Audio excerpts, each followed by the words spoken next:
Welcome, guys, to another podcast, The Why of It All Hi, Official. guys. Hi, hello. We promised you guys another episode of Q&A because we thought we were going to get through 10 questions in 30, 40 minutes, and we got through 3. So, obviously, we're talkers. We like to gab. That's a little bit of an understatement. We like to talk. So, we're going to pick right up where we left off. Yeah. Right, Melanie? Let's do it. Yeah. All right, my dear. Yes. What is a belief or story that you have told yourself during your darkest moments that you have since let go of? It's going to make me cry.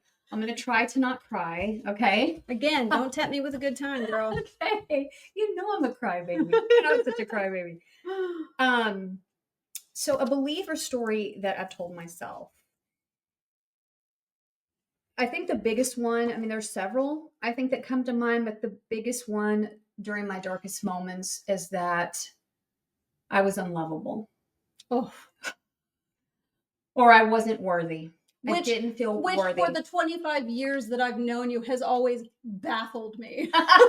Like, Well, all of my friends say that. Why is it? And I've always asked so many times, why did all my friends see the good potential and the love in me, but I can't see it myself? I've asked myself this so many times, but I think this is a phenomenon. I think it's a phenomenon with women and men. And I don't want to harp on the sexual assault thing, but I think it shapes your core beliefs about yourself. Absolutely. Right. And so I think, and I will have to say too, my father, God rest his soul. I still look at him like he's my idol, and he still is. But, he didn't offer me a lot of emotional support growing up. So mainly my emotional support was from my mother, right? Mm-hmm. She was the coddler. She was the nurturer. My father was the provider, the strong, hardworking man that provided for his family and gave good advice. Mm-hmm. But, there was none of this like, oh, honey, I love you so much. I'm so proud of you. You're so beautiful. He was not ooey gooey so much. Yeah. But I think I got what I needed from both parents. But, so growing up like that and the sexual assault, I think that I never felt lovable, and I've never felt worthy of true love, of unconditional love, of even loving myself, shall I say. That's always been a recurring theme on this healing journey. And since in the darkest moments that I've let go of, I don't know that I've completely let go of those feelings. I think they've been tampered down. I think they've been tempered down to a place where, I'm starting to make better decisions for myself, and I'm starting to see myself in this better light. But it's taken 49 years. I mean, this is we just talked about in episode 1 of Q&A. This is a journey. It's not linear. Yeah. I mean, there are days that I still don't love myself. There are days that, I still don't feel worthy of true love or unconditional love. But I think I'm better than I was 10 years ago. I think I'm better than I was a year ago. I think I'm better than I was a month ago. Yeah. So as long as I'm seeing progression and moving forward, I think that those narratives have quieted down. Those little voices, those voices have quieted down the older I've gotten. And I see you giving yourself more grace as time goes on. I see you when you're having a moment where you're doubting yourself or you're questioning your choices. Yes. I don't have to convince you anymore of how extraordinary you are. It's sort of like, well, Gina, remember how badass you are? And you're like, oh yeah. Okay, yeah. You're right, actually. Like, do you know what I'm saying? Yeah. Like, I feel like I have seen you transform in that department, most notably in what you were willing to tolerate in terms of the behavior of others towards you. Absolutely. There was a time where you let yourself get walked all over. Absolutely. You let yourself be abused. And I see you none of that anymore. That's evolved. You will no longer tolerate being treated unfairly or abused or any of that. That's to me what I've noticed in you over these especially last year. And that's taken a while to get there. That's been a process. That is not, and it's still not perfected, and it's still hard, and it's still something I have to work on, right? Yeah. It's still a process, but um yeah, And it's okay. you're talking about your core beliefs. Yeah. We have to remember that, especially when we have childhood trauma, like you Mhm. went through, Mhm. the part of you that Mhm. decide that formulates that core belief Mhm. based on your experience Mhm. is an immature child. It is. So it's not always logical from an adult perspective Mhm. what the core belief behind the emotional state is, Yeah. because it was a child who decided that X experience I have means that da da da da da da Just da. about me. And Mhm. these are things that an immature brain is putting two and two together. So true. Um, you But it's know, crazy that even right, into adulthood it carries on, right, and right? that's the thing about core Right? beliefs is Yeah. they are beneath Mhm. absolutely Mhm. everything. Mhm. They affect Mhm. every aspect of our belief structure all the way into adulthood. And the Absolutely. healing process, from my perspective, World According to Melanie, Mhm. it's not to say that I think you have to figure out absolutely the root cause of absolutely everything, Mhm. because in Mhm. some people's cases, the dwelling on it to figure it out Mhm. is keeping them stuck in it. Absolutely. The But ruminating. if you're at a point Mhm. where you can retrospectively look back at where these things came from, Mhm. and from a place of giving grace to that earlier version of Mhm. you, ask some questions and do some digging, Yeah. you can really you can really you can really grow a lot and heal a lot by identifying Yeah. that this idea that because of this assault and because of Mhm. maybe not receiving, your father loved you, Oh yeah. he had his own way of showing it. And we've Mhm. all heard of the love languages. Not everybody shows love in an ooey gooey verbal way. Not everybody is Correct. words of affirmation or physical touch. Some people are acts of Acts service. of service. And Mhm. so, as a child, if I think your words of affirmation, aren't you? Oh yeah. Yeah, me too. Mhm. Mhm. As a child, Mhm. needing to receive love with words Uh-huh. and physical touch and all of Yeah. that, Yeah. getting it from mom, but not getting it from So much dad, from dad. you might have decided as a child that Mhm. Mhm. I'm not worthy of the love in Mhm. this way that I Mhm. desire it. Yeah. Even though in hindsight you can look back. What the fuck? What's that? Beep. We appear to be having technical difficulties. Please stand by. Beep. Hi. We are back. We had a little bit of technical difficulties. We don't know why.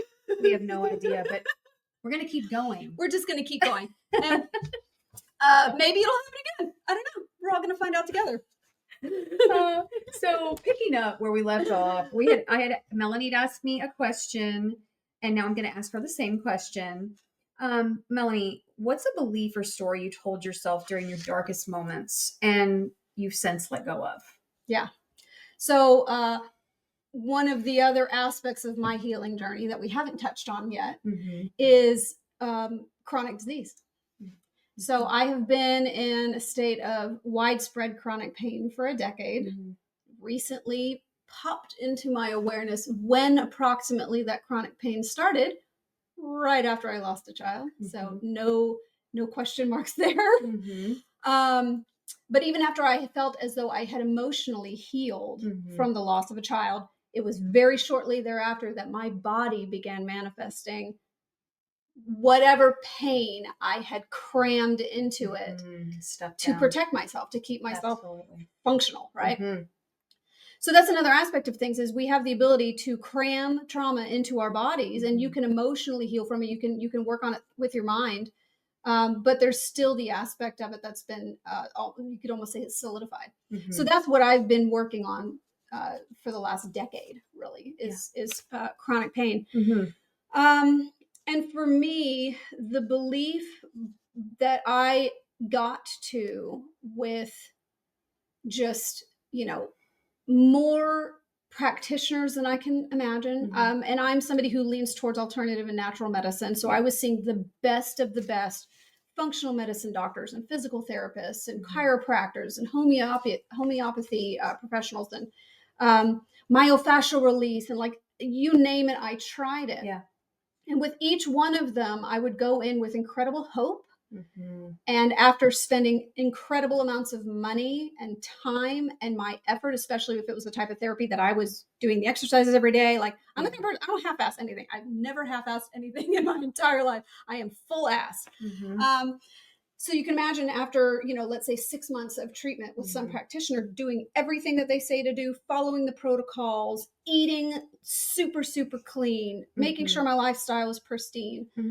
And then I'm no better off. You can imagine the disappointment and the frustration. And it got to the point where I, at my lowest of the low moments in terms of my physical state, collapsed on the floor, ugly crying, screaming into the void, I'm broken. I am broken. And there's nothing anybody can do about it.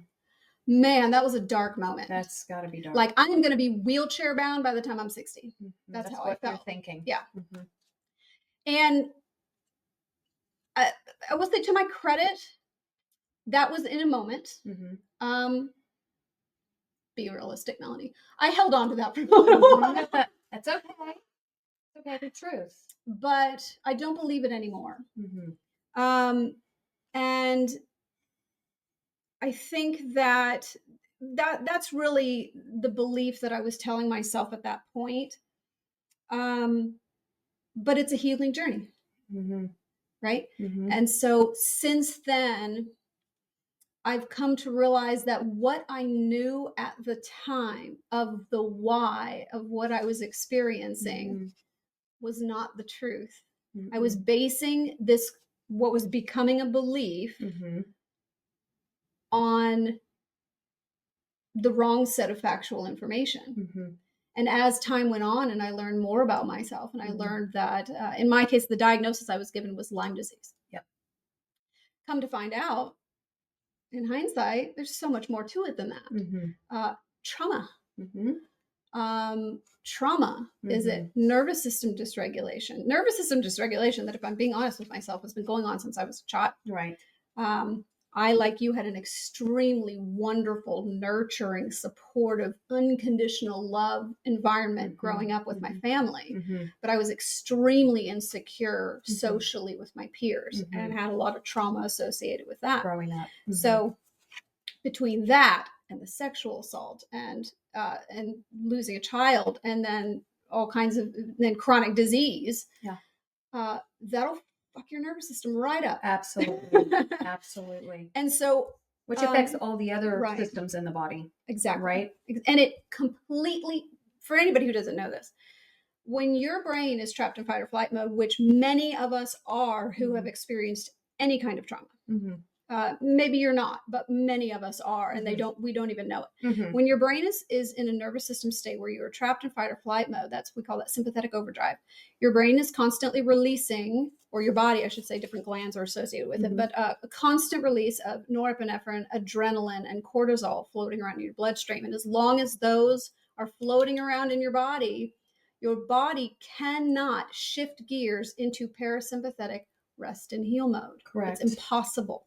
Correct. So it didn't matter how much money I spent on practitioners. It didn't matter how many exercises I did or what diet I ate or how many supplements I took.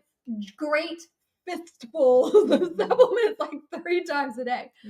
None of that mattered. I was going to get absolutely nowhere with any of it until I addressed the nervous system dysregulation and required in that process address the trauma. And once I started doing that, and I started improving, and things that I hadn't been able to change for a decade are suddenly changing overnight. Well, no, I'm not broken. I'm not broken at all. I was just stuck. You're stuck. I was just stuck in a pattern. A pattern I didn't know I had, and that I formulated a belief on. And isn't it so hard wrong information? But isn't it so hard to break through those patterns? Very much. Because I had a pattern, but it was different than yours, but the same. Right. It's all those patterns that we develop Right. through all of those traumas that keep us stuck. Right. And it keeps our brains And this stuck. is where the value comes in, recognizing the pattern. Mm-hmm. Recognizing the Mhm. pattern, looking for the deeper meaning of it, Mhm. and the tools that you were talking about, using those different daily tools and practices to raise your vibration, take you from where you're at to just a little bit higher. You can find those little insights of information come in. They the do. higher you They go on do.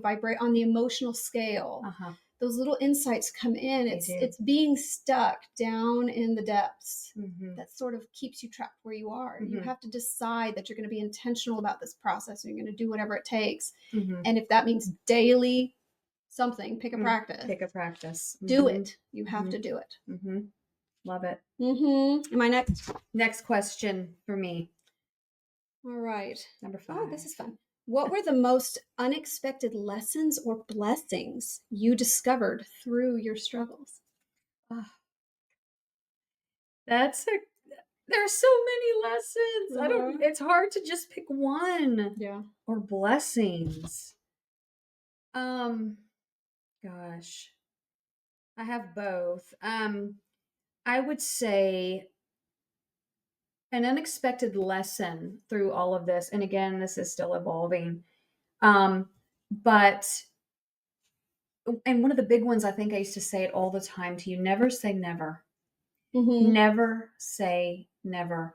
I learned that through my divorce so long ago, because until you're put in a situation that you've never been in before, you really don't know how you're going to respond. You just don't know. So, when people talk in those extremes, oh, I would never, stay with my husband if he cheated on me, or I would never, I don't know, do drugs, or I would never, whatever, gamble or whatever. Until you have put yourself in that position, you don't know what you would do. So I think the biggest lesson, and it goes back to a bigger event in my life, was a divorce, is never say never, because you just don't know what's going to come your way. And inherent with that too is having grace for others. Absolutely. It's really easy to judge other people who are in a situation that you've never been in. Yes. And I think that especially our friendship, but there's a couple of other friendships, close friendships that I have, that we are free of that judgment. You know what I mean? Like, I listen to you, I listen without judgment. I listen and I give my feedback when it's asked for.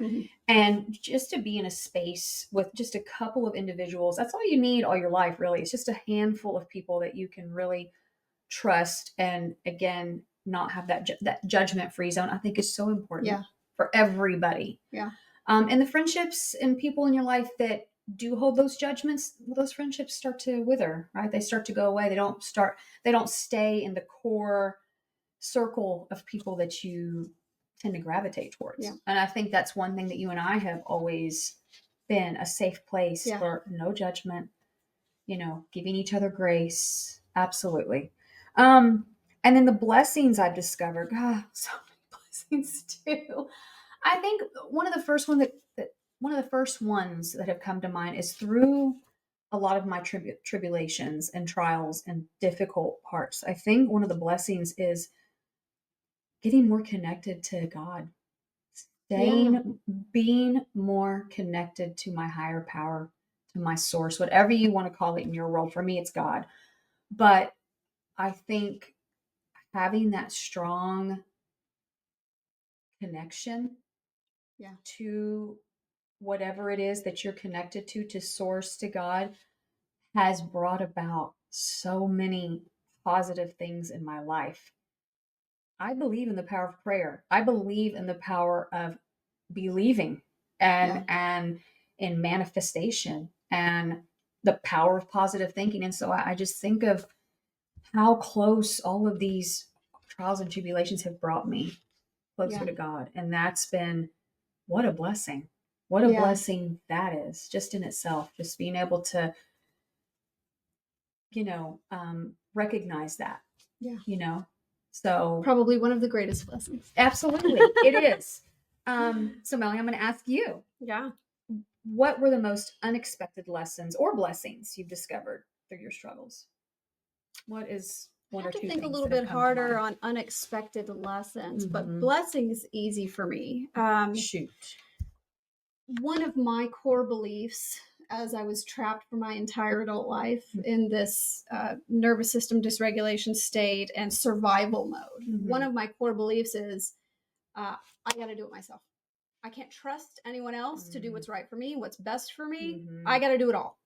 And what all that does is exacerbate survival mode and fight or flight mode, because there you are operating in a state of hypervigilance, and the brain never Absolutely. turns off. You are just in a state of go, go, go, do, handle, damage control all the time. Like, I feel like that's a trauma response, isn't it? what absolutely is. Absolutely a trauma response. And so part of that for me was nobody can do it better than me. I got to do it myself. I got to handle it all myself. No matter what happens, it's on me. I was not the kind of person who reached out for help. And for me, it is an extraordinary blessing to have learned through this process when I was at my lowest of the low, like somewhere in the neighborhood of when I was like, I'm broken. I was like somewhere in there where I got to the point where, and I don't want to discount my husband. My husband is unbelievably loving and supportive and on board to help me and do whatever needs to be done. But I mean, I was taking on way more than I needed to, and way more than I should have been as someone who needed to be in a relaxed healing state. I finally got to the point where at that time, there was a particular practitioner that I wanted to see, that I felt very strongly guided to go see, and way outside of my budget. And I finally broke down and called my dad and bawled my freaking eyes out when he said, of course, yeah, no, absolutely, of course I'll help you. Just let us know what you need. It's just so easy. It was, and I was like, what? What a blessing. And then I had to fight my impulses for a while of my unwillingness to receive that help. It was really hard for me to make that call. I know that about and you. It was even harder to actually receive the financial support. Absolutely. Because that's really hard. It's not your personality. I shamed myself and judged myself for a while after that. But I got a lot out of what that support provided for me. And over the course of a few weeks and sitting with it, I really got to where I was like, my dad loves me so much. He wants to support me. He wants to help. He gets great joy out of being there for me. And not every, if you're someone out there who doesn't have that family support, our hearts go out to you. For sure. In my case, the blessing was learning how to accept the love and support of others. What a blessing. And learning to say, I don't have to be the sole responsible party for absolutely freaking everything. I don't have to do it all myself. And I am not a bad person for asking for help. It doesn't make me weak. Nope. It doesn't make me ridiculous. It doesn't make me pitiful. Everybody needs help every now and then. Makes you real. Absolutely. Makes you real. So learning that and getting to the point where if someone offers assistance in anything now, in any kind of department, I say, yes, thank you. Yeah. Thank you. What a blessing. Oh, you're so sweet. Thank you. Instead of, oh, no, I can do it myself. No. I'm stronger than I look. No. It's okay. Instead, you just smile. Go, thank you. That was so sweet. I appreciate your offer. I love that. What a blessing. Huge. Big blessing. Big blessing. Yes. Where are we at? Okay. I think we're on number 6. We are on number 6, guys. All right. My turn. Yes. What's one thing you've discovered about yourself through your healing journey that surprised you? Something about yourself. I think that one thing that surprised me about myself through all of the things that we've kind of dug into so far, it is truly my strength. and resilience. I know we talked about this a little Yeah. bit. It came up before, but that's just kind of, those are the couple of words that kind of pop into mind when I think about, we don't give ourselves enough credit for what we're capable of. Mm-hmm. And even if you're scared, even if you're worried, even if you're timid, even if you have anxiety about it, you do it anyway. And so I think I've discovered how strong I am. I think I've discovered how resilient I am. Mm-hmm. And things that could, have easily taken me down, a dark road or a place I didn't want to be, or addictive patterns or self-destructive patterns. Yeah. I think just the resilience. I think that's, and also, I want to bring up my mom because my father passed away a couple years ago. It'll be 3 years in May. I cannot believe it's been almost 3 It's years. wild. It's wild. It feels like just yesterday, and then it also feels like so long ago at the same time. But my parents were married for almost 60 years before he got sick. And I really thought that my mother would just crumble, just completely crumble when she lost her only one and only partner, love partner, you know, husband, supporter, life partner, love of her life. I just thought she was going to crumble. And quite the opposite happened. She surprised me with her resilience and her strength. And I thought, I come from a long line of strong women. When I think about, I just thought she's not going to want to live by herself. She's going to want to live with me or one of my other siblings. I'm going to have to take care of her. Like she's, even though she's physically fine and whatever.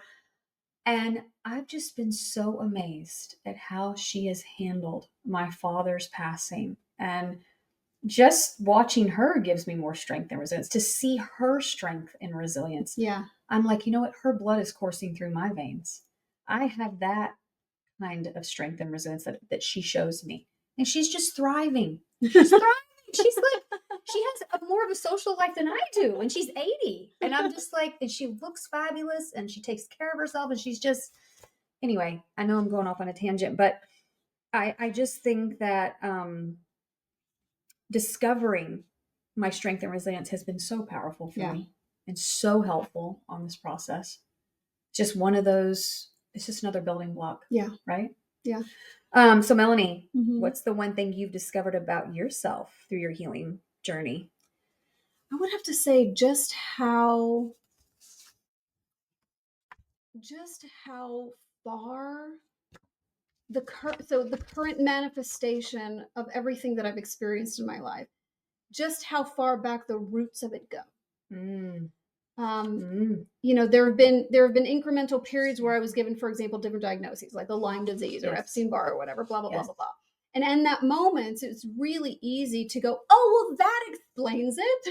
Yeah. It's the Lyme disease. Yeah. And it gives you a reason. Right. And at the time, for me, the diagnosis at the time created a great sense of relief because prior to that, everybody was like, don't know. And I'm like, what do you mean you don't know? That's almost harder not knowing. Right. Or it was a whole bunch of, well, it might be this or it might be that. Anyway, super frustrating. Anyway. Sure.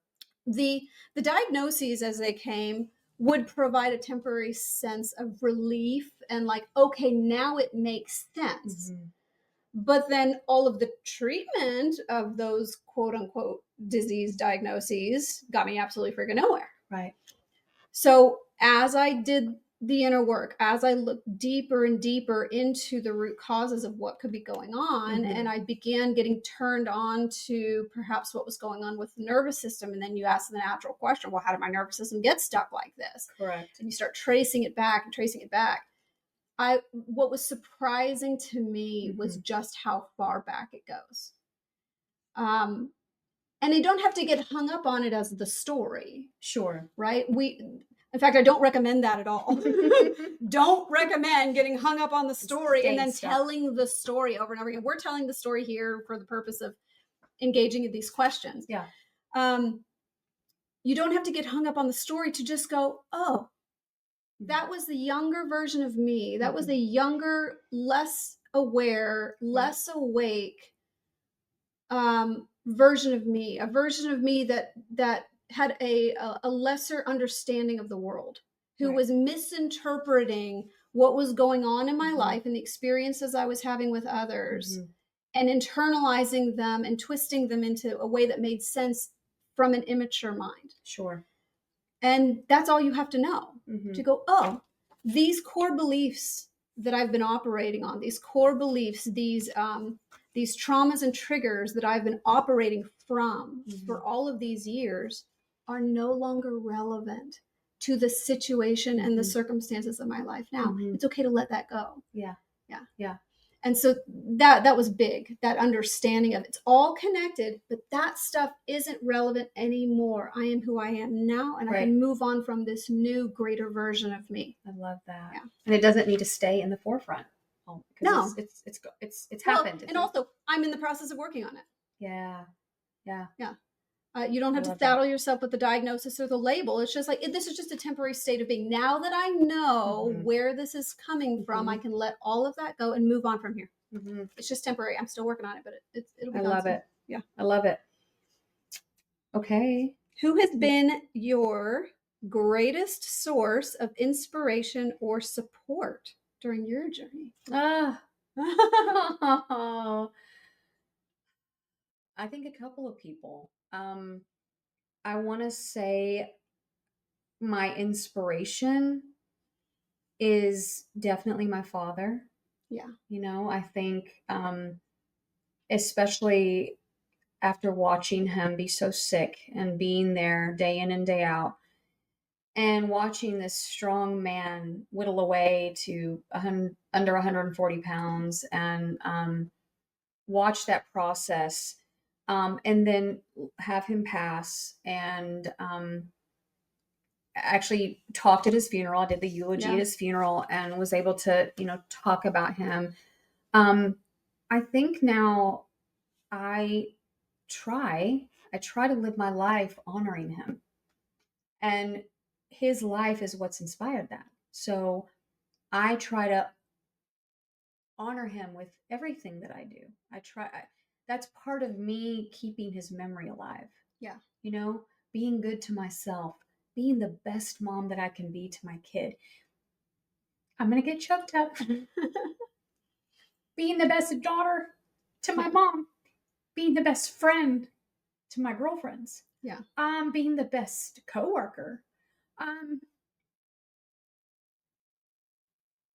It's because of him, and having um that beautiful representation of what an amazing father looks like, and what a blessing that is, just to be able to experience a good relationship with your dad, and have, I know there are a lot of people that don't even have a relationship with their dad, or came from abusive situations, or deadbeat dads, or whatever. And so just his life, um inspiring my life now, Yeah. and giving me, even now that he's gone, there's a drive inside me, Yeah. to make him proud.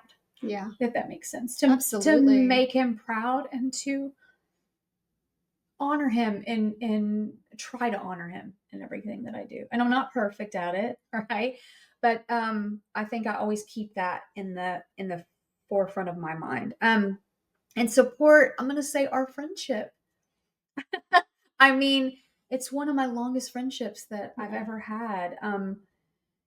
And I just think that our friendship has gotten me through some of the darkest times of this healing process. And we have been there through the ups and downs, and through the bad times and the good times, Yeah. and celebrating all of it and in between. And so that support with this friendship has meant the world to me. Yeah.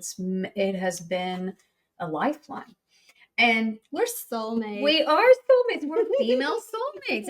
A soulmate does not have to be a man, guys. No, It does not have to be. It doesn't have to be doesn't have about to be a husband. relationship stuff. No, it can truly be soul, one soul recognizing another. I had a dog that was the soulmate. Yes, you did. Mm-hmm.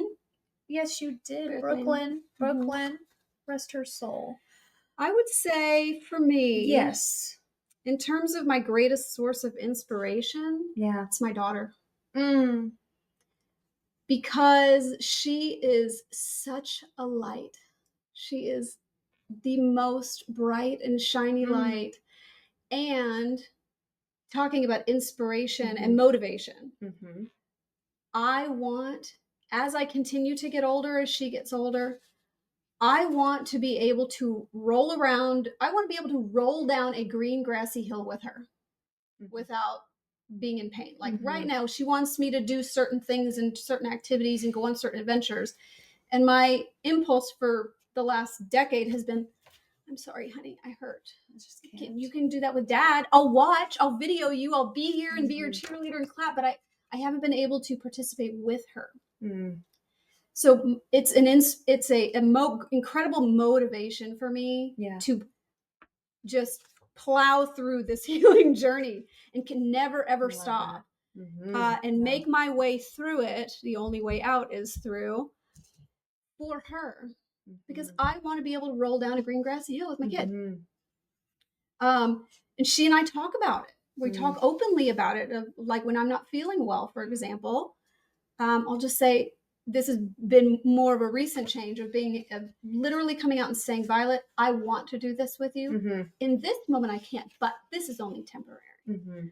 I'm working on it. I'm in a healing process, and very soon we're going to be able to do these things together. It's coming. I told her not too long ago, we had a beautiful conversation. She's 9, by the way. She's the most like this 9. She's otherworldly. The conversations I can have with this 9-year-old. And we talked about how she has never met the real me. She's never, she was born not too long after that I lost a child. The trauma. And the chronic pain had already started before she was born.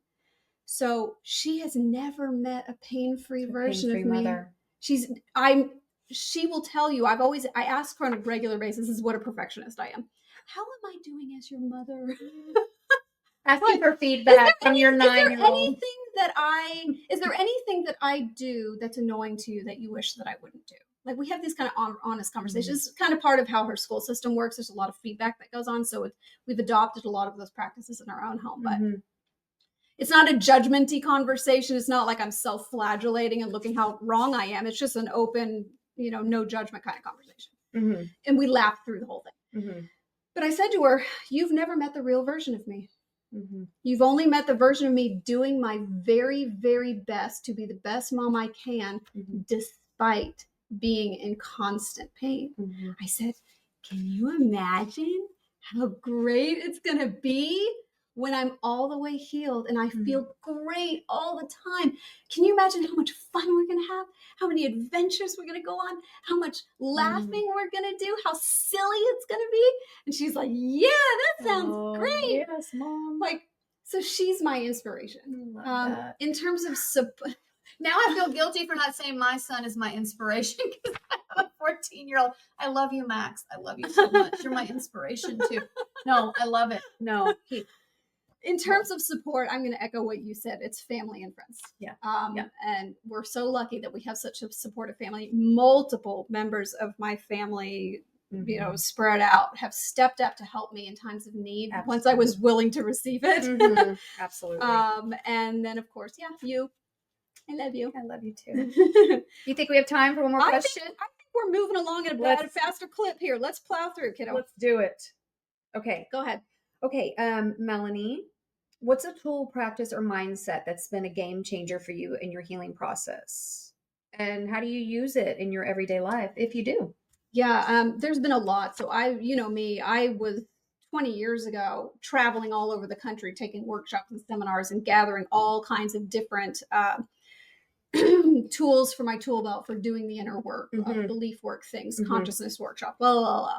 Yeah. All kinds of different paradigms through which to view, lenses is a better word, lenses through which to view your life, and tools to help process through what's going on. Yeah. So I've got a million of them. Yeah. But I would have to say the one that probably is at the root of it that really helped begin shifting things for me is a question that you can ask yourself when you're in the depths of something troubling. And the question is, what's right about this I'm not getting? What's right about this I'm not getting? And this is where we get to the whole foundational premise of the show, is looking for, with intentionality, looking for the gifts and the opportunities within every challenge or struggle. Got it. What's right about this I'm not getting? When you're in a moment of this sucks. So simply that question. You're asking yourself, Right. and you're asking yourself honestly. And Right. in that moment, when you ask yourself, what's right about this I'm not getting, you have to put down, this is all terrible and bad. You have to put that down to ask yourself What this forces question. you to, right? Forces you to. That's good. And in that space that's then like available, you can start to recognize, and it's a muscle that, I'll be fair, it's a muscle It's that just you like have to develop. anything. At first, you're going to want to be like, nothing is right about this. It sucks. But over time, you start to develop the muscle, and you start to realize, okay, let's say you went to go, I mean, you can do it on all levels. You want to go buy concert tickets, and you get on there and they're sold out. And you're like, what's right about this I'm not getting? And you start to come, you will start to bring in possibilities that are outside of that stuckness of this sucks. So like, maybe there's another plan. Maybe there's something else on the horizon that I haven't even thought of that's going to be even more fun than this concert. Absolutely. Maybe I can see if this other person who wanted to come with me to this thing and doesn't want to do something else, maybe there's another person out there I can go have an adventure with, somebody I haven't seen in a really long time. Or one of them that's great for me is if you're stuck in traffic. And it's really I don't often get stuck in traffic where I live. And so when I do, it's really annoying. Stuck in traffic, instead of being like, this traffic sucks. Okay, what's right about this I'm not getting? Well, it's making me slow down. And let's be honest, I have a tendency to rush through everything. So what can I do in this moment that would be beneficial to me, that's not stressing out about traffic and not rushing around? Oh, well, maybe I can just put on a symphony. Or maybe I can put on some sort of inspirational, let's say one of my podcasts I listen to that's about just inspiration and love. And that's maybe I can put something on or listen to something that's going to raise my vibration, that's going to bring me to a higher state of being. Or maybe I can sit here in silence and practice. What's that like? What would it be like to sit here and just relax my whole body? What if I'm not actually in a hurry? Because guess what? I'm not actually in a hurry.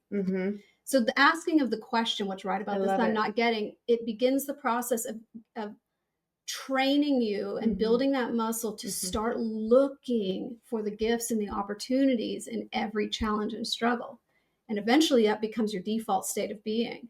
And then you don't get stuck in your struggles so often. I love that. That's a great tool. Yeah. It's a great tool. There's a bazillion more, but that's the one that came to mind. Okay.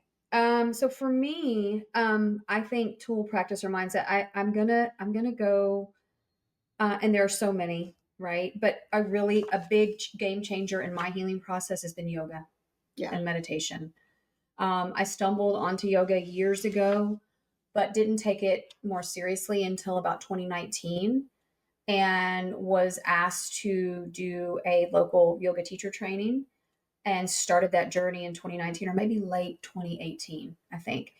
But that truly, going through yoga teacher training, my 200-hour in 2019, and then just more recently graduating with my 300-hour yoga teacher Congratulations. training. Thank you so much. That has been a total game changer. I think it helped heal my anxiety. I think it helped heal my panic attacks. It changed the way I ate. Because yoga, I mean, we could do a whole episode on yoga and meditation and Ayurveda and all that. And we want feedback from you guys if that's something you want us to talk about a little deeper. But yoga really did transform my life. Because it's not just about stretching. No, what people don't realize, that if you're not in the yoga community, you've never taken a yoga class, you just hear about it like woo woo. Honestly, yoga is 90% the mind. So it's only 10% the body. Because when you think about yoga, you think of, the movements and hot yoga, and you're going to burn some calories, you need to get physical. And You're not actually, talking about yoga for exercise, is what you're saying. no, what I'm saying Mhm. is what most people don't know is 90% of yoga philosophy and teaching is about the mind and about the controlling of the mind.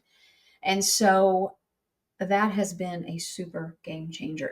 And honestly, um, it's been more, and I see that in my life where yoga has affected me more in my mind than my physical body. Yes, did I get in a little better shape? And, I know how to stretch now and I know the anatomy better and I can, um, get into asanas and poses better. Yes, but that's just a tiny part of it. So I think for me, yoga has been a total shifter Yeah. and changer. Absolutely. Life changer. Absolutely. Yeah. So, Last one. want to do one more? Yeah. Let's do it. I think, are you at, do I go or Go you ahead. go? Okay. So, Melanie, if you could go back and give advice to your younger self at the beginning of your journey, what would you say to her? What would you say to that Oh little my girl? gosh. Yeah, so talking about how insecure I was as a child, and if I'm being perfectly honest, that's something I am still working through. I am so much more confident and have such greater love for myself now than I ever have, and I know there's still room for greater growth there. But if I could go back and talk to little Melanie, I would tell her, honey, don't worry about what other people are thinking about you. They're just thinking about what you're thinking about them. True. So Don't worry about it. And other people's opinions about you are not life threatening. yeah. Other Yeah. people's opinions about you are only affecting you to the degree that you allow them to. Mm. And Mhm. let them. This is Mel Robbins. Oh yeah. Let them.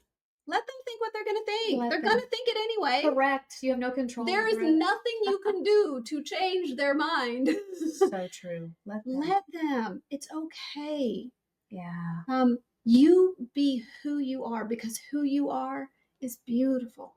Who you are is a being of light and love who wants to come here and make the world a better place. That's who you are. Go with that. I love it. Love yourself. Yeah. And not in a egoic way, Yeah. but in a not self-flagellating and abusing yourself more than anyone else has ever even considered abusing you. Why do we heap this judgment and abuse upon ourselves? So that's what I would say to her. Okay. And she'd probably look at me like a dog watching television at the time. What are you talking about? What do you mean by that? But that's what I would tell her. I love that. What about you? I think, and I had to work on this a little bit because in therapy, or actually, I was working with a meditation coach a couple of years ago, I think in 2023. But one of the things she told me to do, one of her tasks was to get a picture of myself, a younger picture of myself when I was younger, 6, 7, 8, 9, whatever, and put it on my mirror of my bathroom and look at it every day and tell that little girl, I love you. I love you. And so when I first started doing that, I put a little picture of myself, just me. And then I started going through old pictures and I found a picture of me and my dad. So cute. I was in tap at the time, tap and ballet or whatever. And so I had this little, I'd just done a recital and my dad is next to me shirtless and I have my little recital outfit on and a little makeup on and he's hugging me. And now that picture stays right in my bathroom, right by my sink, actually, so that I can look at it every day. I love it. And so when I look at that picture, that little girl, I just tell her I love her. And that I would tell her, and I do tell her, I love you. And you're special. And you're perfect just the way you are. And there's nothing to be scared of. And I love you. Yeah. That's it. It is. That's it. For anyone who has never done any kind of inner child work, Yeah. it sounds hokey Yeah. until you do it. And then you go, wow. It creates such unbelievable release and relief.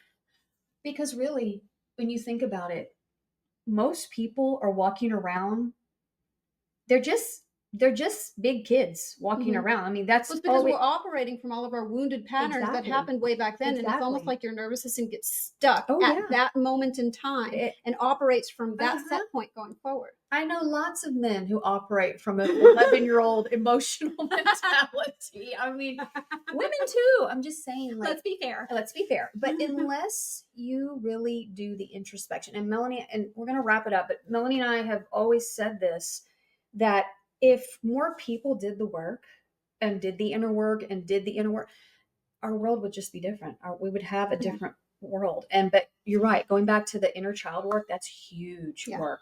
And that has brought me a lot of Mhm. healing, a lot of major healing. And that's So, something that you can just do. You don't need a therapist for that. no, I mean, if you're worried about it, Google it. There's all kinds of different strategies and methods you can come up Yeah. with, but something as simple as what you've done, Gina. Yeah. Put a picture up.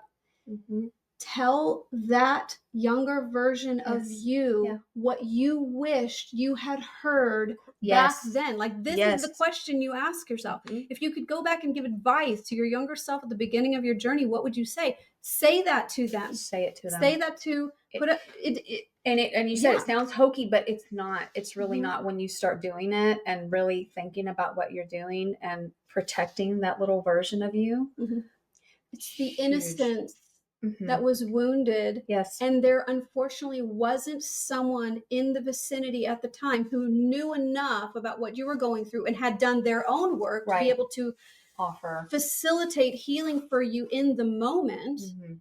And you got stuck with those wounds Mhm. and misunderstanding and misapplying the truth of what really happened because you were a child. That Mhm. can be undone. It can. That can be but undone. it takes work. Mhm. And so Yeah. it's kind of cool we've both done that Mhm. work. Yeah. And there's still more work to do. There's always more work to do. But that's what the show is about. Yeah. That's what the show is about. It is. It's we're going to be talking about the work that we've done and what has been Mhm. helpful for us. We're going to talk about our journey. Yep. And this is just about just anyone who resonates with whether it's just a matter of Mhm. you're like, yeah, me too.